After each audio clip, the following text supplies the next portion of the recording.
In my book, the greatest gift that any speaker can give a client, that any speaker can give an audience, is not delivering a great keynote. That's kind of a baseline. That's a default. That's like saying, if I put fuel in my car, is my car going to be able to drive? Well, it better, otherwise you're not going to buy fuel there anymore. That's a given.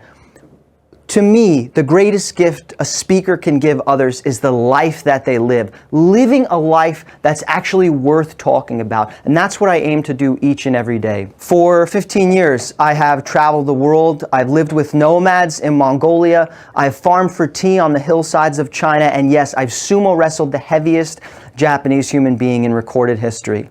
All of that is the outward adventure. That's the journey that I've been on.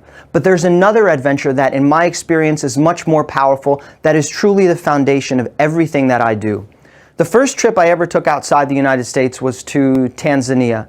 I was 20 years old. I traveled to Tanzania to study anthropology. And the day I returned home, I learned that my father was diagnosed with stage 4 cancer. My father was diagnosed with stage 4 cancer. And in that moment, I began to learn the most powerful lesson of my entire life. I am not here to change the world. The world is here to change me. I'm not sharing this story to bring everyone down, to depress everyone on this Wednesday morning. I'm actually sharing it to lift us up, to empower us. Why? Because as we've seen over the past few years, there is so much that is outside of our control on a daily basis, so many things. We can't control the weather. We can't control the economy. We can't control if there is a global pandemic. We can't control company layoffs. And to a certain extent, we can't even fully control employee retention. But there is one thing that we can always control. We can't always control what happens, but we can always control how we respond. We can always control how we respond. We can always control how we choose to see what is unfolding in our life, the perspective that we bring to the challenges that we face. And when we change our minds, we change our world.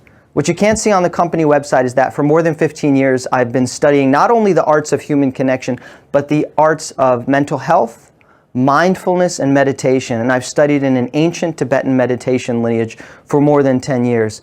And this practical experience of meditation, of mindfulness, is now empowering my work more than ever. Everything that I do falls into two categories, which ultimately fuels one purpose. The two categories are the power of human connection and the power of mental wellness. And both of these, the strength of the individual's mind, and the strength of the organization, which works in conjunction with the strength of the individual, strong company. Strong company, that company can support the individual, helps us to realize our potential, the space between where we are and where we can be. But we can only reach that potential through the strength of our shared humanity.